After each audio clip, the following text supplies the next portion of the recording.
TikTok is targeting Starbucks in perhaps the dumbest boycott of all time. The right-wing author Ann Coulter is mad at me, the Chicago Teachers Union has come unhinged, and a socialist TikTok is accidentally sexist? All that and so much more is coming up on today's episode of Brad vs. Everyone, my new daily series where I take on the craziest ideas in our politics and from across the internet from a center-right, independent perspective. If you're new here, please consider subscribing and sticking around. We recently crossed 120,000, and if you're a returning viewer, make sure you hit the like button, and don't forget to comment with your thoughts. I do read the comments, and I pick a few to respond to in every episode. So up first, we have to talk about the ongoing boycott of Starbucks, which is one of the most baseless and counterproductive woke boycotts of all time. If you exist on the internet, you've probably seen the claim repeated over and over that Starbucks is somehow complicit in Israel's war against the Palestinian people. They fund genocide. People have literally taken to the streets chanting this and protesting Starbucks. Starbucks, you can't hide. You make drinks for genocide. You make drinks for genocide. Starbucks, you can't hide. You make drinks for genocide. Meanwhile, TikTok after TikTok after TikTok has encouraged young people to boycott the company. We have blood on our hands if we don't do something to stop the killing of innocent people right now. That means if the least that you can do is stop going to Starbucks and McDonald's and purchasing Disney Plus, you need to do it. Stopped supporting Starbucks 3 weeks ago after I found out that they're funding Israel to bomb Palestine and Palestinians' homes. Don't support Starbucks. If you care about Palestine and Palestinian people and what's going on over there, you should not support Starbucks at all. Period. Do you know what that tastes like? Like a company that doesn't support genocide. And it appears that it might be having some effect. The latest numbers for Starbucks are not looking good, and anecdotally, even Starbucks employees are saying that they are noticing a difference. So I'm a manager at Starbucks, right? And I was recently asked if I had noticed that the protests against Starbucks, if it's been affecting our stores. I work in an airport.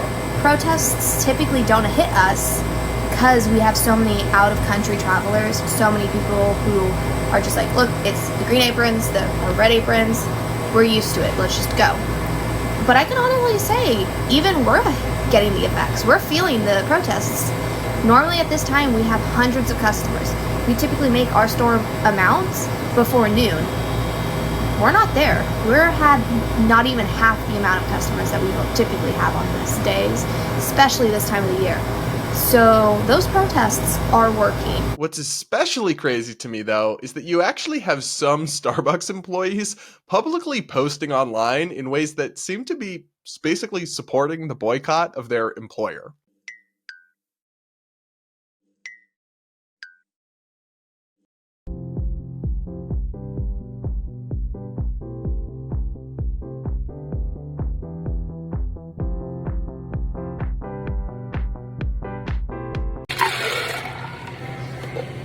Oh, are you gonna order? Oh shoot, hold on. I was like making a drink for myself. Oops. You'd think they would be instantly fired, but now a select few TikTokers have pushed back on the boycott narrative, but unfortunately, these videos get a tiny fraction of the views. I've been talking a lot recently about performative activism, and like the Starbucks boycott is a perfect example. There aren't even any Starbucks in Israel. Drinking Starbucks doesn't support Israel. Boycotting Starbucks really doesn't hurt Israel at all. So the fact that there's like a 6-month Starbucks boycott going on in this country leads me to believe that people don't really know what they're advocating for, or at minimum, how to advocate for it. So I wanted to look into it, right? And see, like, is this valid? Do they have some reason to be complaining about Starbucks? Or are they just smearing an American company and up in arms for no reason? Shocker, it's bullshit. As Starbucks has repeatedly clarified over the years, it does not fund the Israeli government or the Israeli military in any way, shape, or form. In fact, it donated $3 million to food aid for Gaza. And it doesn't even have stores in Israel anymore. The last ones closed down in 2003. Literally none of these basic facts have slowed down the misinformation parade online about the company. To be fair, there's one piece of the criticism of Starbucks that has some basis in reality, but it's just a lot more complicated than the activists make it sound. In their telling, the company cracked down on its employees' union for just voicing support for the Palestinian people. That's not really what happened, though. On the day of October 7, as news was breaking that Hamas terrorists had invaded Israel and were engaged in a slaughter that would ultimately leave 1,200 Israelis, mostly civilians, dead, well, that very day, the official social media accounts for Starbucks Workers United posted an image of a bulldozer breaking through Israel's border wall and wrote, "Solidarity with Palestine." This tone-deaf statement at best implies indifference to the suffering that was going on among Israeli civilians, and at worst seems to imply some degree of support for Hamas's terrorist attack. Starbucks responded by condemning the violence of October 7 and condemning the union for their post. They then sued the union and demanded that while they can say whatever they want, you need to stop using the name Starbucks and the Starbucks logo in your branding. Unfortunately, as violence against the innocent in the region continues to escalate, some people are mistakenly tying these remarks to us because Workers United and its affiliates and members continue to use our name, logo, and intellectual property. Starbucks said in a statement, "The ongoing confusion from this misinformation has sadly led directly to incidents where angry, hurt customers are confronting partners in our stores and sending graphic and violent messages to partners in our customer contact center." Their argument was simply, put out whatever controversial statements you want, union, but don't use our name or our trademarked logo and branding to do so. That's it. That just seems like common sense to me. But that's what's made these TikTokers, in part, label Starbucks as pro-genocide. It's a terrible smear of an American company that just has no basis in reality. Of course, I believe that Americans should have the right to boycott whatever companies they want, but it's stupid and unfair to engage in a boycott based on something that isn't grounded in truth. And modern progressives love to complain about misinformation and how Republicans and conservatives spread conspiracy theories, but they have systematically engaged in one of the most egregious misinformation campaigns against an innocent American company, potentially inflicting huge economic damage, all over claims that they could have realized aren't true if they'd done a 5-second Google search. If you ask me, that's an injustice in its own right. But what do you guys think? Are you boycotting Starbucks? Have you fallen for this? Because you didn't know any better when you just saw these posts? I want to hear from you, so let me know in the comments. Up next, the right-wing author and conservative commentator Ann Coulter is very mad at me, and apparently thinks I'm a liberal? Here's what happened. I'll give you guys some context. So Vivek Ramaswamy, the former Republican presidential candidate, conservative, intellectual, thinker, pundit, what have you, had Ann Coulter on his podcast. And she said to his face that while she agreed with him more than most of the presidential candidates, she could never vote for him because he's Indian. I'm not misquoting. That's what she said. Take a listen. I too am a fan of yours. I'm going to make a point of disagreeing with you so that it will be fun. You are so bright and articulate, and I guess I can call you articulate since you're not an American black. Can't say that about them. That's derogatory. And that was a great opening segment. Lots of things to talk about there. Oh, and I agreed with many, many things you said during, in fact, probably more than most other candidates when you were running for president. But I still would not have voted for you.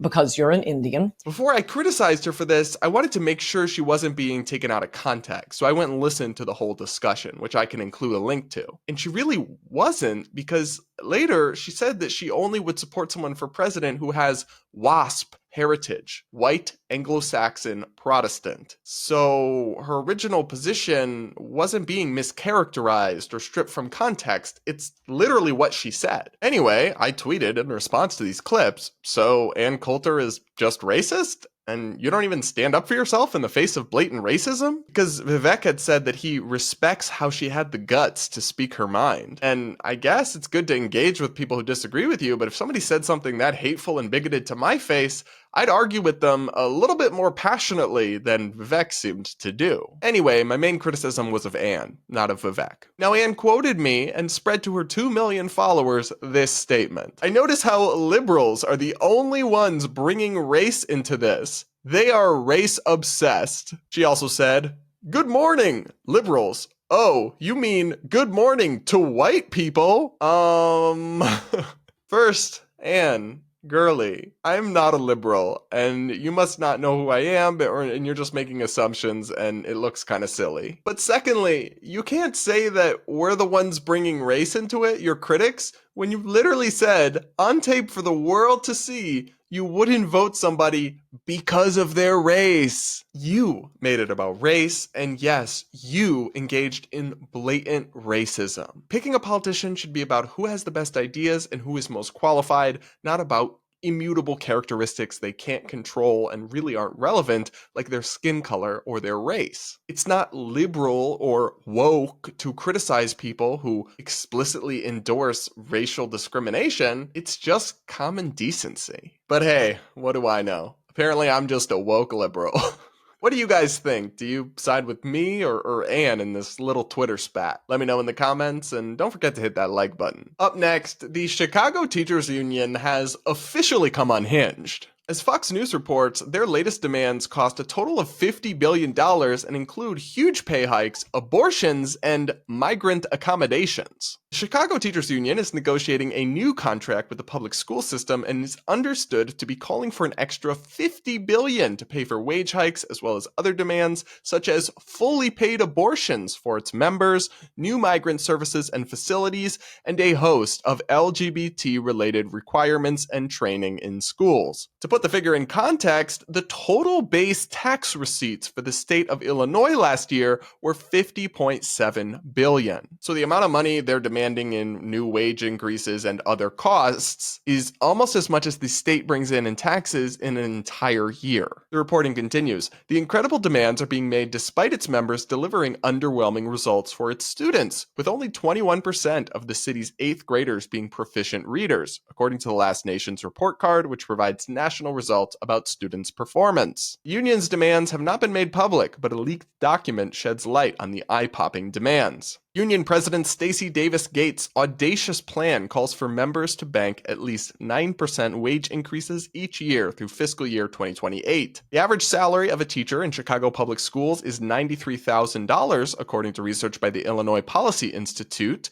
a conservative nonprofit think tank. Therefore, the average teacher's pay will increase by half to $144,000 in the 2027-2028 school year, it says. That figure would equate to more than double the median household income in Chicago. Last school year, the district spent more than $21,000 per student, far above the national average of $14,000 per student. You'd think they have to be crazy to be demanding all this extra stuff and all this money, right? Well, this is the same woke teachers union that claimed during COVID that the push to reopen schools was rooted in sexism, racism, and misogyny. And while their demands might seem crazy to a rational person, they are dealing with a mayor who's a former official of this union. While the figures might seem far-fetched, the union holds tremendous sway in city politics with deep ties to Mayor Brandon Johnson. Johnson is a former CTU legislative coordinator who was put forward by the union to run for mayor. As of June 30th, 2023, CTU had funneled more than $2.6 million into Johnson's campaign, while he received more than $6 million from teachers' unions altogether. This is absolutely crazy, and it's just another reminder of why people should be deeply, deeply skeptical of public sector unions. People often understandably think that teachers' unions just advocate for what's best for kids, or even what's best for teachers. But in practice, they're often deeply political bodies co-opted by union leaders with political agendas that serve their own self-interest. These same unions fight against school choice programs that would actually let kids trapped in these failing schools that are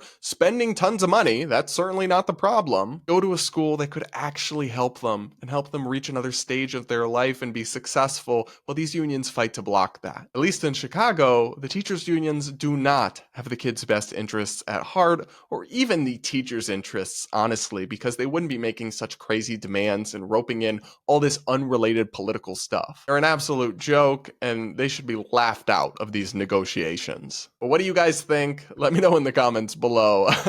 Up next, it's time for DELULU Epidemic, my segment where I spotlight people who are letting their stupid show. Today, this ESPN producer thinks jokes are very offensive. Jokes about 9/11 are not funny. Jokes about LGBTQ are not funny. Jokes about murder are not funny. Jokes about sexual assault are not funny. The Tom Brady roast was disgusting. They can be. I honestly think jokes about any of these things can be funny. Not always, but it depends on the joke and the context and who's telling it in what scenario. Also, what's funny is different to every person, and nobody died and declared you God King of comedy to universally declare some things funny and some things not. In fact, a lot of times the people that joke about these things are people with intimate experience in them or a connection to them that are trying to process or heal from them. But please, Mr. Woke Savior, take that away from them. Why don't you? My favorite joke that he would probably find not funny and offensive is this. What do you call a bisexual person who catches fire? LGBTQ.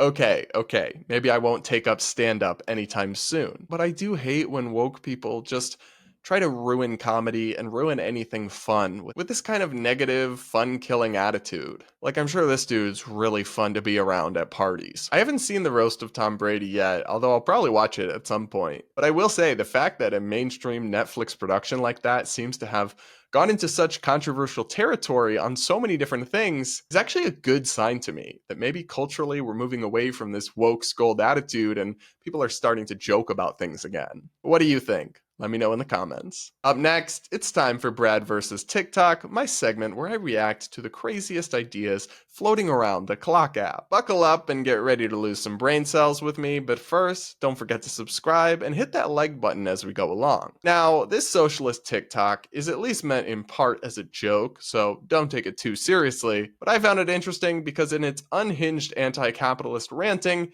it ended up being pretty sexist and misogynistic and patronizing. Let's take a look. It's very obvious society is about to collapse, and if you knew what signs to look for, you'd see it too. Guys, there's more people alive than there's ever been, all right? Which means we have more beautiful women alive right now than have ever existed, and they're working. We have more pretty girls working right now than at any point in human history. Does that sound right to you? Does that sound like a society that is functioning? Beautiful women performing labor for capitalists? Does that sound correct, or does that sound more like crime? When I show up somewhere and I see a beautiful girl working, it feels like a crime is being committed. Why have you captured this pretty bird? And why are you forcing her to stand here for 5 hours, 6 hours a day saying, "Hi, welcome to Gold's Gym. How can I help you?" That's fucking insane. Did he just refer to women as pretty little birds? I, for one, don't find it at all insane that pretty women, like anybody else, would need to work and contribute to society and pave their own way in life. What I do find kind of crazy is that a woke person would actually be reducing women to the value of their appearance like this and not getting canceled for it the way that anybody right-wing who talk like this surely would. I understand that it's at least partly meant tongue-in-cheek, but that excuse wouldn't protect somebody with a different worldview from facing widespread backlash if they talked about women like this. But when a socialist does it, I guess that's fine.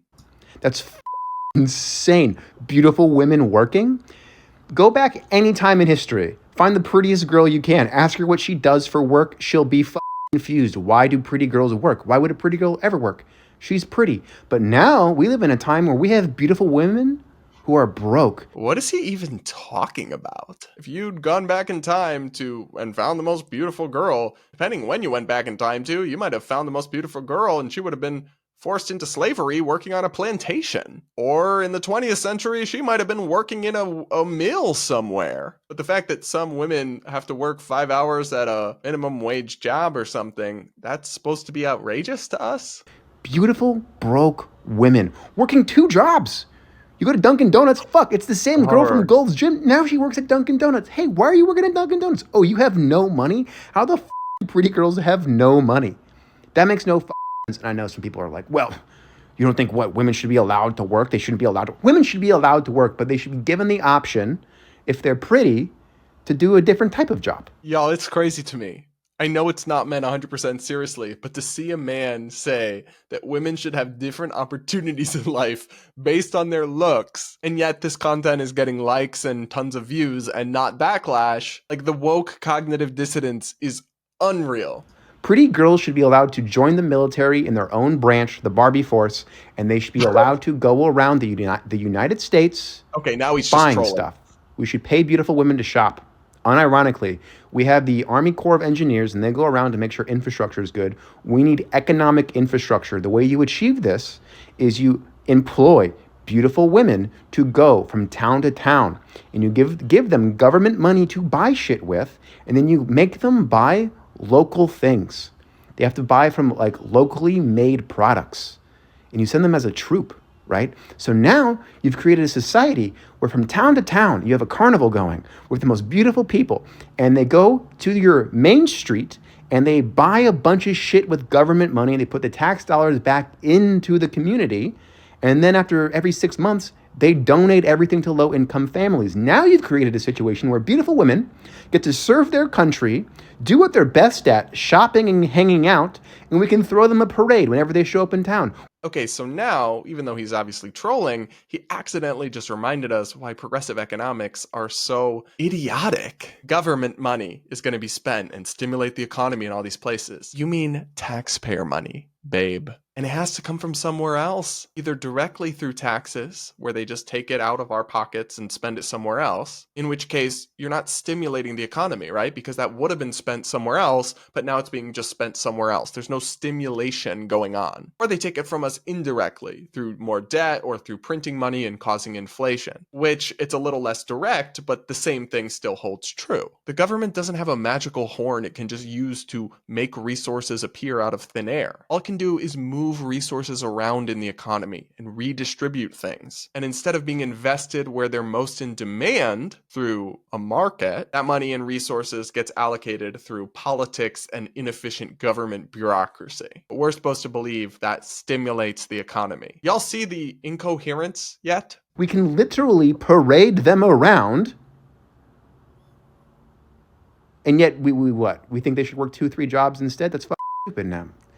How would we even find out who's qualified to be a pretty girl traveling the country? Easy. We hold elections every year. If you're the prom queen of your high school, you get to apply when you graduate. And if you're in the court, you also get to apply.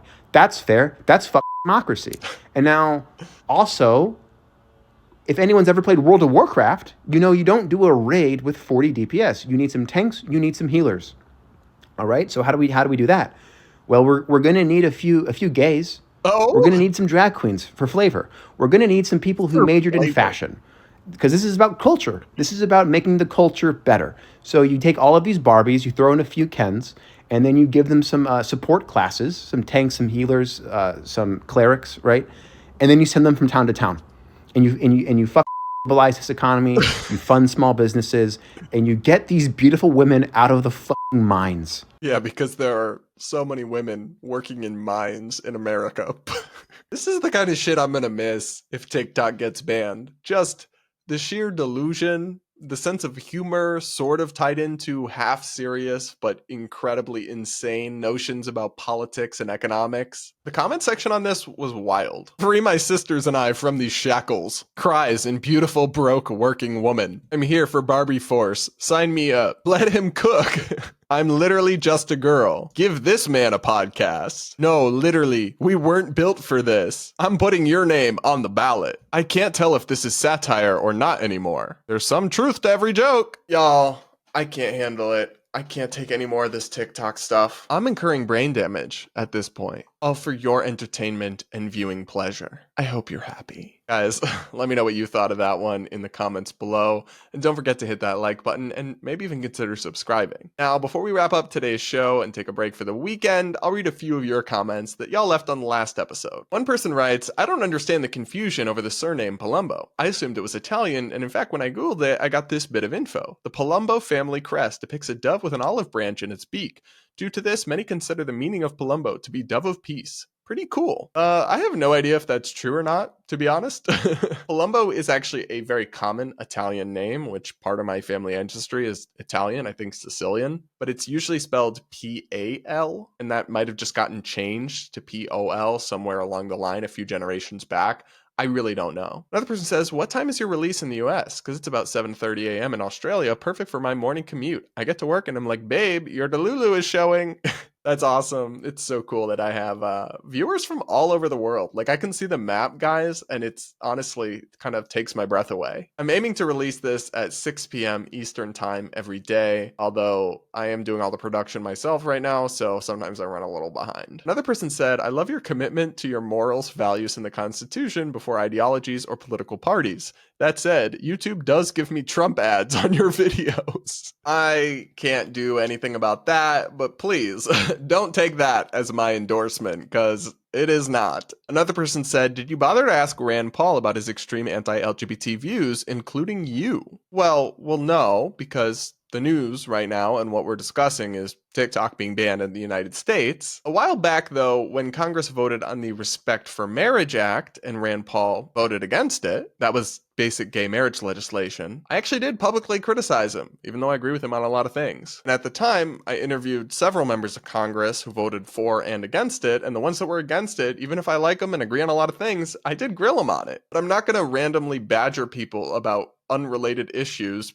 because I talked to them about something that's going on right now where we agree. That's not productive. And I'll work or collaborate with anybody within reason, from the right or the left, on specific issues where I agree with them. So I just don't really see that as the gotcha that you seem to think it is, but I don't know. All right, everybody, that's it for today's episode. Let me know what you thought in the comments below. I'll pick a couple to read, and we'll talk again on Monday.